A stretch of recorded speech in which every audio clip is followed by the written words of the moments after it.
Okay, so this is just going to be a short video regarding the current thing going on in Ukraine. So as you can see, just to point out, radiation levels are normal here. The scintillation counter, the spectrometer, is picking up slightly higher levels, but that's because it's just very, very sensitive. So I'll flick those off for now so you don't have to listen to them beep. But yeah, basically what's going on in Ukraine is, let's do a little bit shilling for Radioscan or sort of the good Ukrainian brand as well, because Radioscan are Russian. The good Ukrainian brand is Ecotest. Both of those are good companies. But anyway, so what's going on is basically there's a power plant called Zaporizhzhia, which is Europe's biggest nuclear power station, as in it's got 6 reactors.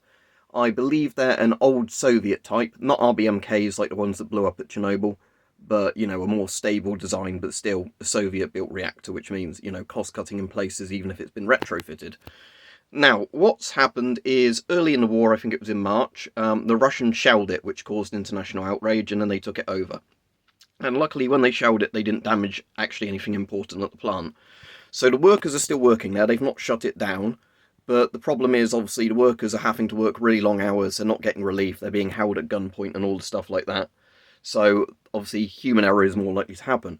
And on top of that, the Russians are now using it as a military base, storing ammunition and explosives inside the reactor buildings, and using it so they can shell the Ukrainians and hope the Ukrainians don't shell them back because they'd then risk hitting a nuclear site. Now, it has been shelled a couple of times, and we don't know if it's the Russians or the Ukrainians because there's arguments either way, but the important thing is it's been shelled a couple of times. And I think on the most recent lot of shelling, they damaged power cables and fire stations. So, that means if there's a problem, it's harder to deal with it if you've not got, like, fire engines there, or you've not got, backup electricity coming in for, like, cooling down if you have a reactor problem. So that's a problem, because obviously you're more likely to have a meltdown or some sort of accident if your staff are overworked, and also you've got the issues, of course, of, shelling damaging stuff. Now, there is obviously risk of the reactors being directly shelled. Thankfully, that's not happened yet. Now, people will point out that reactors are kind of hardened against explosives. Yes, that's true, but they're not designed to be, protected against repeated shelling. They're more designed in case somebody slams an aeroplane or a vehicle into them, not shell after shell hitting them. So in a big artillery barrage, yes, you would get a Chernobyl from a reactor just being blown to pieces. Now, what I think is the biggest risk here, and I've not heard a lot of the media talk about that, is nuclear waste is stored on site in storage tanks.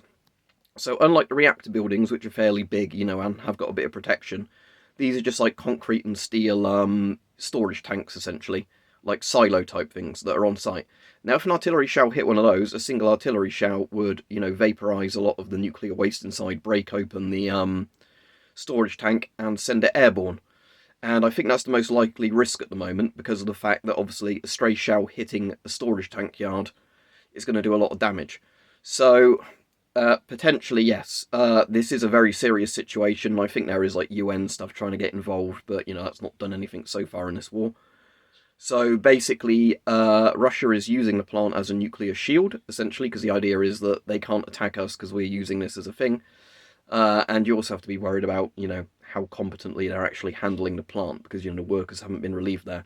And when in Chernobyl they dug up the Red Forest and, managed to give their own troops radiation poisoning, I doubt they're going to be doing very sensible things of here. So it's something to keep an eye on. It's not mentioned as much in the news as it should be, unfortunately, because, sometimes there'll be another news story that pushes it down. But yes, at the moment we do literally have a nuclear kind of time bomb ticking, not in the sense of a nuclear warhead, but as in a power plant that's in the firing line.